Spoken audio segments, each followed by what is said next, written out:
Okay, coming in, soft landing.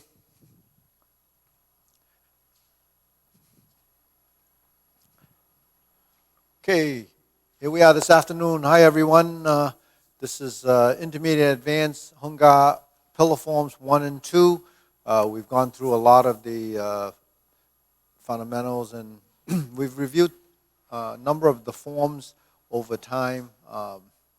So we go through them and sometimes I pick out different aspects of the different forms. The idea of Hung Gar's forms when we practice is really, if you look at the format of our forms, the first part of the form is generally training for positioning, posturing, as well as more of the dynamic tension type of the exercise. So form is essentially what we do for exercise, but the thing is, when we're doing our movements and we're creating the dynamics of movement, we're building understanding of muscular tension, how to balance that, how to find I call it the geometry of position, and within the geometry of position, the accuracy of those positions and using your body as a reference. Because, why would you use your body as a reference? You use your body as a reference because theoretically, as a martial art, what are you defending? You're defending yourself. You're defending your body form, your body structure. So a lot of times, traditional martial arts evolve into practicing, and it gets kind of aesthetically, and it modifies the movements because of that, the aesthetics of what they think starts to look better. Actually, once you get beyond your space, really the movements are wasted and it's inefficient. For competition, maybe some people like to embellish the movement to make it look so much better. In a way, but then there's sort of a double-edged sword there. Some of the traditionalists don't want any aesthetics and any good looks to the movement, because if it looks good, then must be not effective. I don't look at it like that, because I look at coordinated movement, good movement, and timing as part of those aesthetics, but at the same time, you have to keep it in the realm of your space. So when we go high, middle, and low, you have to define that space, and in defining that space, you have to know that's where your bridge work is. So what is bridge work? In Hung Gar, we call it the 12 bridges of Hung Gar. Those 12 bridges are built inside the iron wire form as a concept and a principle. If you go to my website, calvinshin.com, we have some articles on there that have been written throughout the years. One of them is on the 12 bridges of Hung Gar. If you go to the website and you read that, there's some photos and some pictures there. It's there, and you can kind of get an idea of what these bridges look like and what they are. It has the softness and the rigidness, or soft and hard, of Hung Gar. Soft and hard in Hung Gar really is a balance. It's sort of the concept of yin and yang. So movements that are excessively rigid and stiff is really not applicable. And the other thing is, that's not the whole premise. Our Hung Gar is not as rigid, as stiff as a lot of the people that do it. But because a lot of people study Hung Gar, and they have captured some rigidity from some teachers or some styles, and then they learn a form that's maybe the Lem family form, or one of the other lineages, and then they try to use their interpretation and expression of those movements because they think it should be very rigid and stiff, then it really alters our concept and theory. You should have agility, you should have softness, you should have firmness. So the hardness is really misinterpreted. Hard is not the same rigidness and hardness as those lolly columns or the rigidity of a stiff board. Hardness is firm. It's really the type of strength you're using. And in softness, it's not being flaccid and weak. It's the type of energy in that softness where you can move. So you have to have that balance. So when we're doing our form, say in opening a footwork, when we create the movement, it's really tying together the direction of your movement utilizing the intensity of the strength based on what you're training. Okay? So when we do full hawk and sink, your bridge should be parallel to the floor. Then we go to the other side. Then we lift. Then we move and continue as a bridge.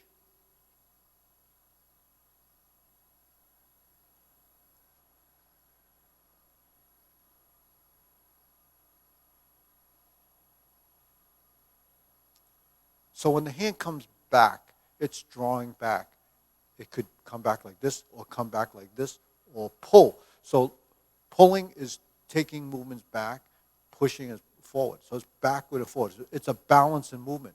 So you're not doing this, leaving this part of your limb not connected to the front. You have to press, and then when you push, the power is generated by the elbow behind the movement. You don't want the hand to do this. Okay. Now, is there a hand that does that? Maybe here. That's a different technique, because here, like here, is utilizing the hook part of your wrist. When you go like this, or you go like this, or you go like this, is really redirecting of force. So redirecting of force is a common idea in any form of martial art, mainly because redirecting force, taking a force and rechanneling it. So when you think of, in the last class, I talked a little about this, but what is a block? A block is a bridge, but what is the concept of blocking? A blocking is a defensive mechanism. It becomes a blockade or a prevention of something coming through. So you're preventing someone from hitting you. That's basically what it is. So the first line of defense for someone that's untrained is to protect yourself and put up a barrier. So that's what a block is. You block a street, you put a barrier up there. It doesn't do anything, it's just there to prevent anything from coming through. Well, if you're using your movements to block and you're putting up barriers with rigidity, it becomes, it could be effective in one way, but not the most efficient way of doing it, and that's not what we want to do. So when you're doing your bridge work and you're practicing your forms, you want to develop the structure and direction of your movement so your body begins to understand and recognize what it's doing. So if I go like this, and I go like this, and I go like this, or I go like this, and I go like this, those are direction of movement that we learn from a cover hand and a palm.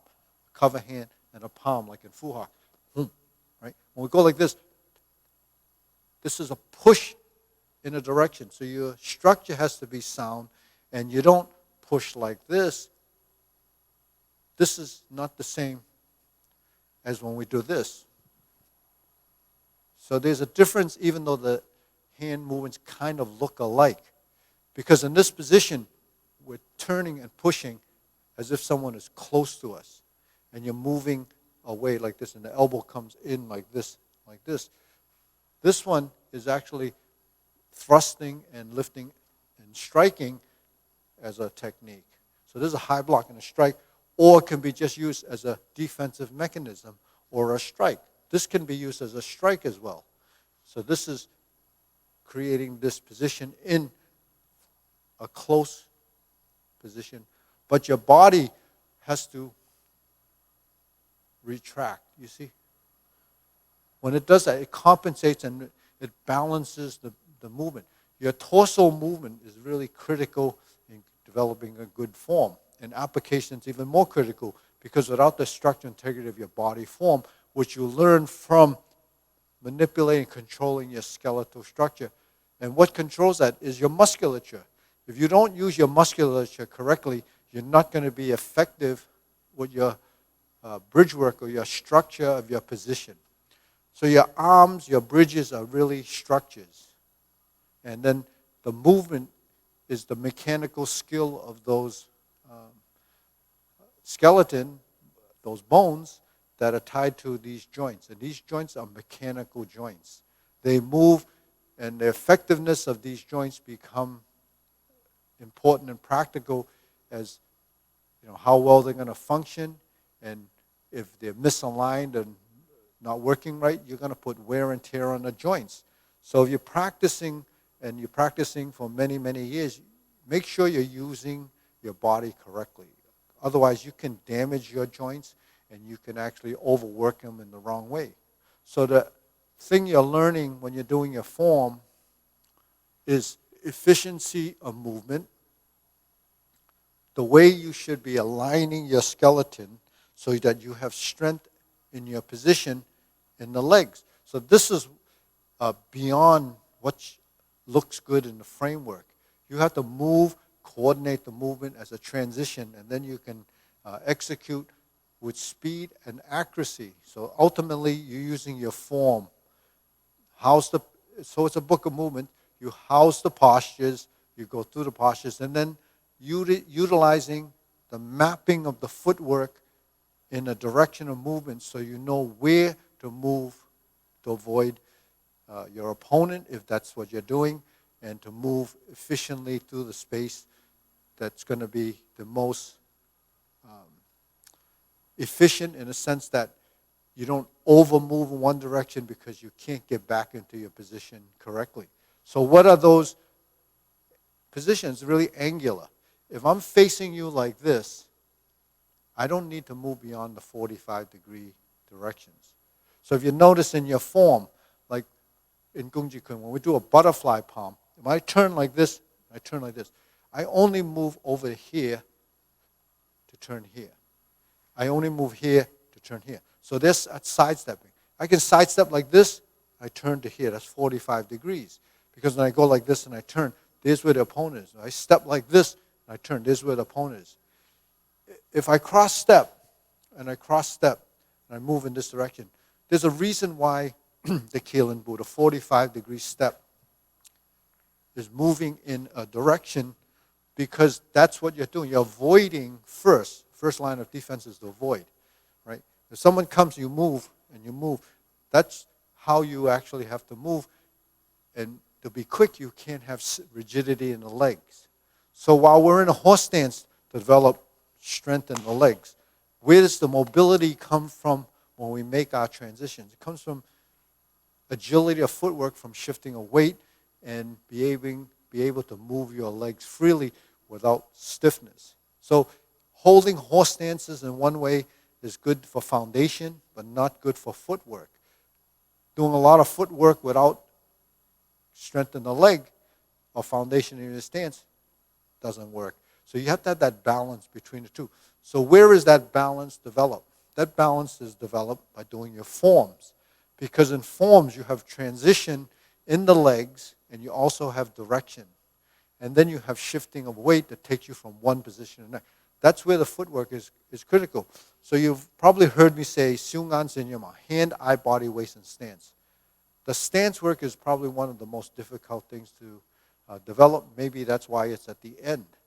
The body form might be easier to replicate because it's really a posture.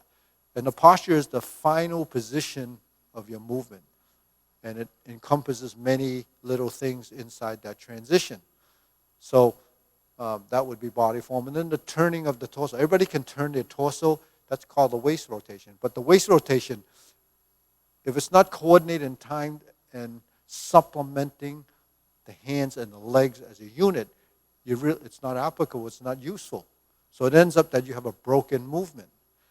And then with the footwork, there's a reason why the hands and feet have to move together as a coordination. It's called upper-lower coordination. If you don't move your hands coordinated with your feet, you can imagine if you're applying a technique and you block like this and move your foot, then block like this and move your foot, it becomes inefficient and totally disconnected. There's no sound reason to do it like that. So in order to use your body has to move with the legs. It has balance. It has position. These are the things that make you effective. So why do the traditionalists do forms? And that's something that a lot of people overlook because they think, well, I can do this. So if you practice this all day long, and you're practicing this all day, you get pretty good hand movements. But what happens when you have to take a step? You can't get out of your own way. So that's why moving inside the stance is really how we make our transitions. Every time we step, every time we move the foot, it's controlling every aspect of our body. Where do we learn this? We learn this by the techniques that we've learned from the founding fathers of what Kung Fu is. Why is it specific like that? It looks like it's useless. It looks too so mundane. But you know something? As humans, the only way we can learn is through repetition and programming. And what do you learn from long-term practice with movements that have done methodically over time? It's insight and discovery. So as you progress through your level of understanding, your body eventually picks up on the strategy of what these positions are, and then you can have a technique. So that's in Gung Chi Kun. In Fu Hak, you would do similar movements. You know, it's always stepping 1, 2, 3, 4, 5. So you're learning to move forward. Is that how you would use the technique? Maybe one piece of that. But the thing is, you have to have a training method, right? You know, you take other sports, you know, they have some basic fundamental movements, side to side, forward and back. You know, a lot of it becomes just freestyle and random. And so people kind of think that's what you do. So you just play the sport and you mimic the movement, but you don't build the foundation. You don't build the integration of the hips, the knees, and the ankles with the shoulders, the elbows, and the wrists. So the body doesn't learn to acclimate and build that relationship in the body. It's always going to be separate. It doesn't combine and connect.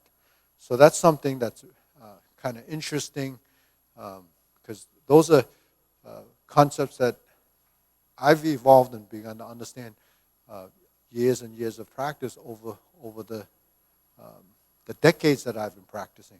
So, you know, sharing this with you is to give you insight, because most traditionalists or most people learning any of these arts just second guess everything. You just say, oh, well, I think it should be like this, or it should be like this, and then it's not supported by anything. What reinforces what you guess it to be or think it to be is a strategy or a principle or a concept. If you hear it and then, well, when you push all of this, it has to be shoulder height. When you sink your elbow and relax your shoulder, it should be like this. When you make a dragon claw on your center line and it's aligned here, and this is by the elbow and this is by here, then you don't need to guess about that. When I go like this and I cross and I turn, this foot goes that way, this hand goes this way, I have a center line, it is your position. Okay, so that's a setup. When I step like this and I turn like this, that's the setup. When I go like this and I push, that's your butterfly palm. The timing, the position, all of this stuff starts to make sense. And like I mentioned earlier, when we do these movements, we're referencing our body. So you don't have to look at somebody else. You just have to understand yourself. So self-cultivation of the form is really how you deal and work within the realm of this space. So when you have a middle block, high block, low block, wherever it goes, every movement has a position. Every movement has a position. You have to line all your positions based on your body's understanding. So that's why when we're here, these are positions that set up for your next position. Where does the punch go? High, temple. But you're going to work and try to hit someone this high. But that's not what you're practicing. You're practicing your own body form. So don't worry about whether you have to hit that high. But in fact, if you had to hit that high, it's not effective anyways, because you're overreaching. You have no power. So you don't want to go beyond the realm of your positions because you think you're going to clock someone in the head and the guy is 7'2". Why would you do that? So that's outside of your body form. So you have to work within the realm of your body form. If your drunken fist is like this, or if your water punch is like this, that's what you have to strive for. If you hook and you come down like this, that's the position. So that's what the proportion of your movement is proportioned and coordinate it to your movement and the direction of your movement, then you'll develop the natural form, the natural power. That's really one of your end goals, is to develop that. When you say you hook, you notice it's here. It doesn't go over there. It doesn't go over here. Yeah. Yeah.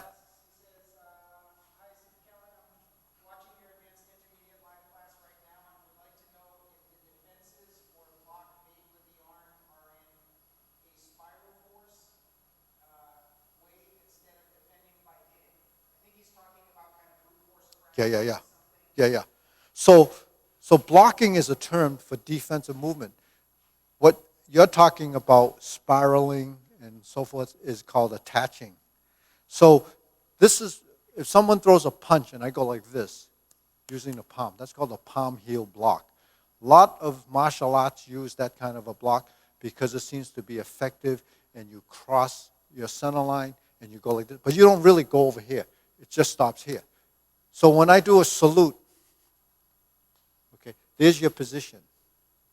How I interpret this position, how I apply it, varies based on skill level and what you're planning to do. In the praying mantis form, we go like this. This is using that slapping block. Some styles do this.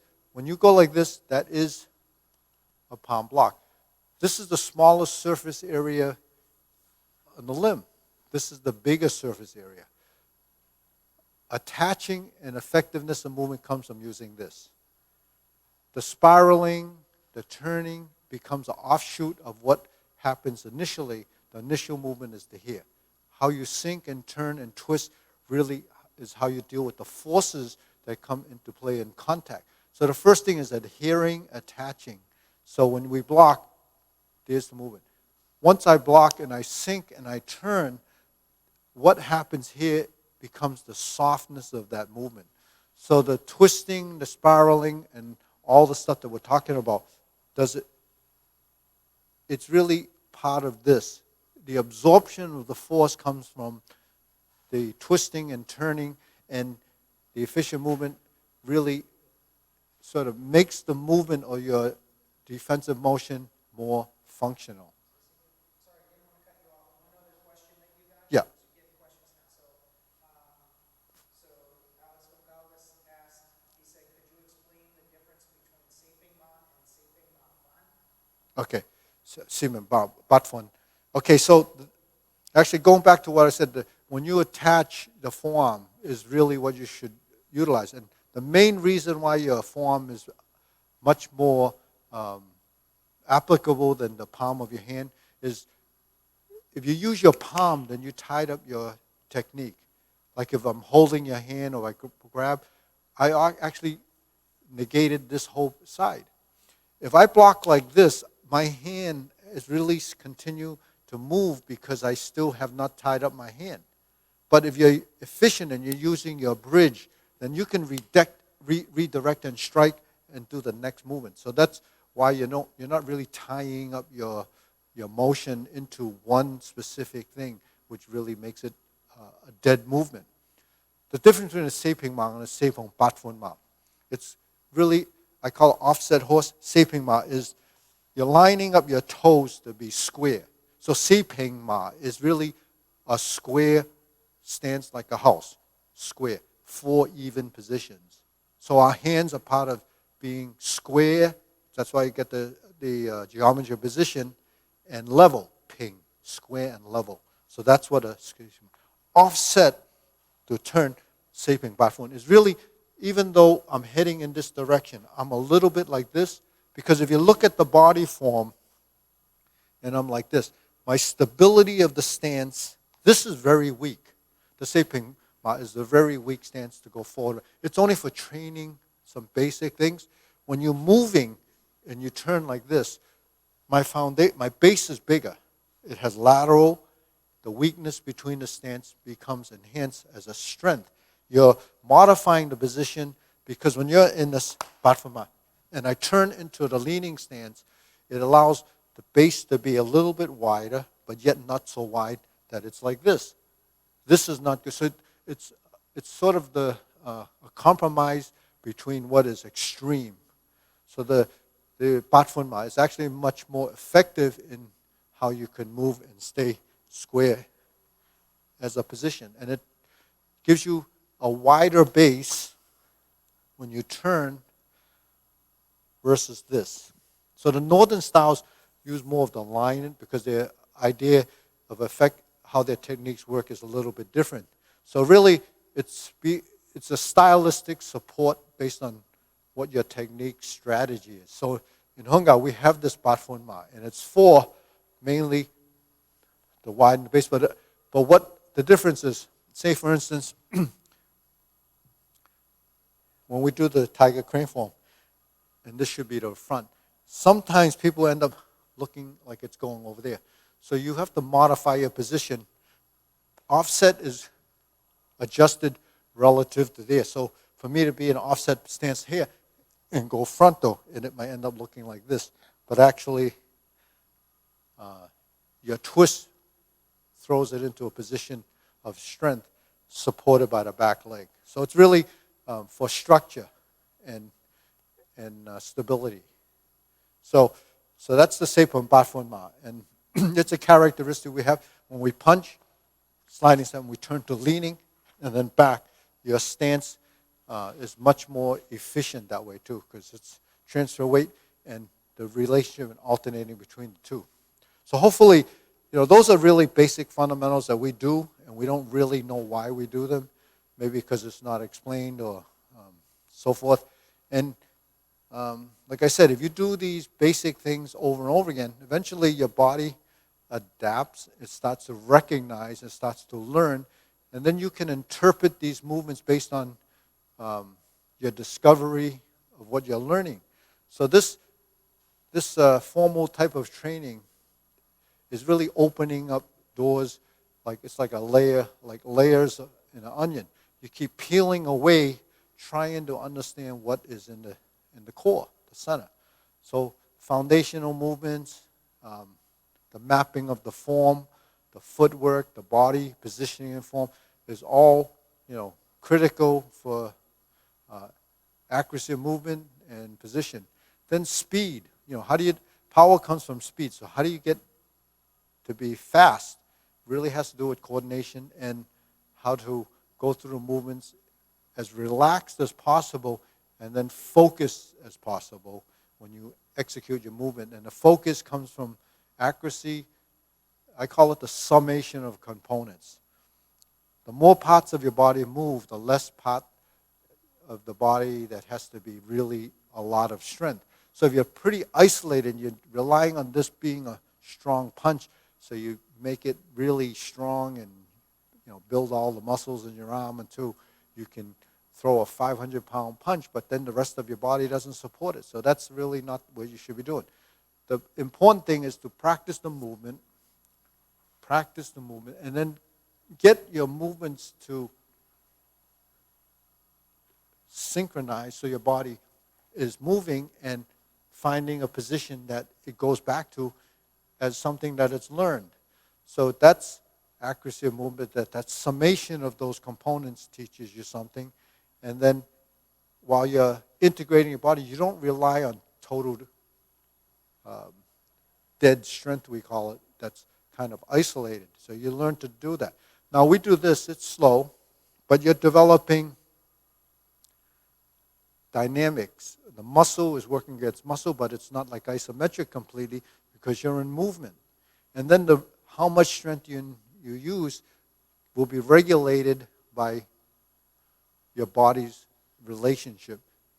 If you put too much, you ever see someone doing a form, they put too much in it, then they go into the form, and more than 50% of the time they're off balance and they're rushing and they're doing that because the body's not keeping up with the action because the action is kind of disrupted and it's kind of spastic. It's just happening and the mind is leading you through the movement beyond what the body's capable of doing. So that's really, that's not the speed we're talking about.